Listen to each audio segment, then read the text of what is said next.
Land of Bad is a thrilling and nerve-wracking action film starring Liam Hemsworth and Russell Crowe. Sergeant J.J. Kenny, a playboy, was a new soldier who had joined the operation to rescue an asset from the Philippines. The target was Petrov, a Russian arms dealer who had issues with Abu Saf. Kenny was in excellent company alongside Sergeant Abel, Sergeant Bishop, and Master Sergeant John S. Captain Eddie Grimm, a Reaper from the base station, assisted the team on this dangerous mission. The soldiers were airdropped into the Philippines' deep jungles where Petro was allegedly hiding. Abu Saf arrived with his army of violent men and kidnapped Petro, but Kenny and others were not given orders to intervene and take control of the situation. However, when SEF murdered Petro's wife and began to target the children, the soldiers had to request that Reaper send in fighter jets armed with missiles because they were going to take some time to arrive. Kenny and the others had to shoot at SEF and his men to give the kids a chance. However, this act revealed their position and they became a target for Saf's men. Kenny was closest to Petro's compound. He was almost caught by C's men, but Sweet saved him. The jet carrying the missile had arrived and it helped to create a distraction. After the death settled, the soldiers were in for a lot of trouble because they didn't have much breathing room. The onslaught was deadly, and Abel was the first to die. He was shot, and although Kenny attempted to save him, he died. Saf's men carried a lot of firepower. They were armed with rocket-propelled grenades and had no qualms about using them on American soldiers.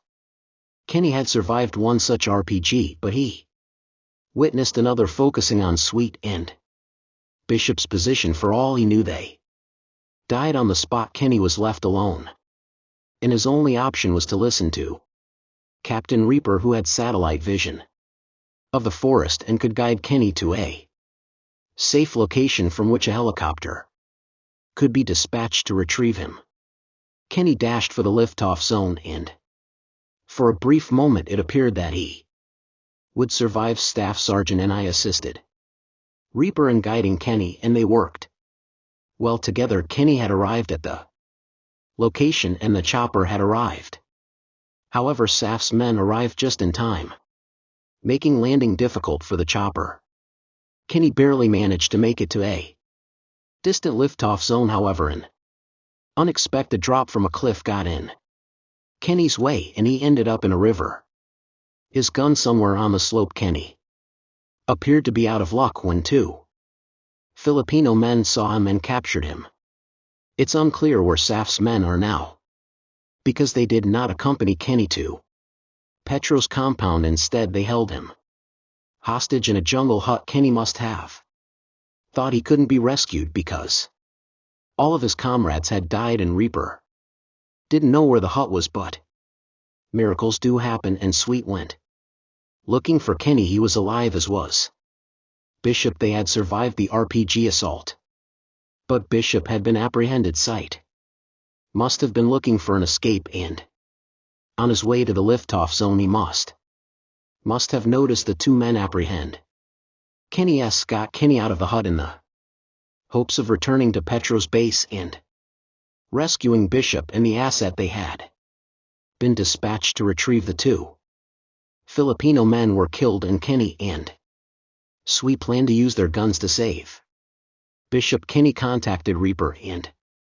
informed them about S and Bishop, which brought him good news. During the jubilation, a plan was devised to launch two missiles at a predetermined time to destroy Petro's compound. This later turned out to be a mistake. While the soldiers had left to complete the mission, Reaper was having disagreements with his superiors. He had always struggled with authority, which could explain why he wasn't as successful in his career as he had hoped. Reaper did, however, care about the Soldier's lives. This could not always be said of the others. Colonel Despacit for Example was so preoccupied with watching a basketball game that he completely forgot about 4 American soldiers. Being in danger, Reaper had some personal concerns because his wife was pregnant.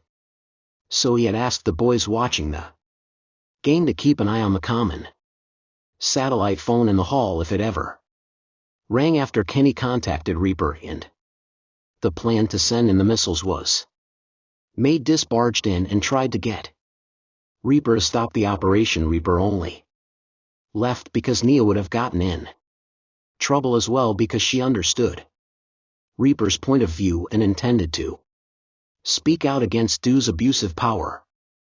Sweet and Kenny had gone into Petro's compound and been taken hostage, which Reaper was unaware of. The man who had replaced Reaper was only concerned with sending in the missiles and did not bother to check the satellite hotpots. If he had done so, he would have noticed Kenny and Sweet. The first missile arrived, and because Kenny was being tortured and forced to drown in a tub of water, he was spared the missile's impact.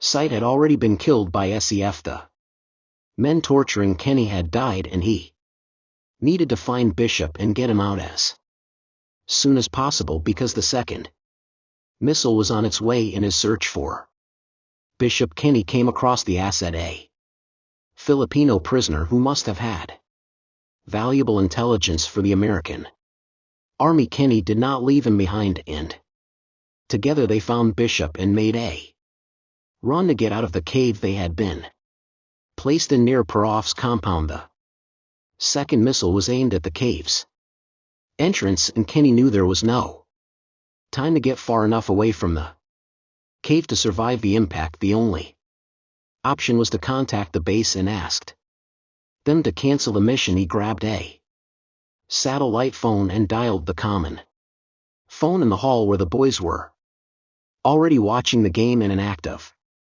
complete negligence, a soldier picked up the phone and did not even listen to what Kenny was saying. Kenny had asked for Reaper, and the young soldier gave him his cell phone number before leaving to watch the game. Reaper was out of the house buying groceries for his wife when he received a call from an unknown number. He declined the call only to receive a voicemail revealing that Kenny was in the cave where the second jet was honing in. Reaper tried calling the base 5 times, but everyone, including Colonel Dozen, was watching the game. Reaper drove as fast as he could, breaking all traffic rules and making it to base. He was able to retake control from the operator and communicate with the airman to abort the mission with only 1 second left on the clock. The mission was called off. The operator was shocked that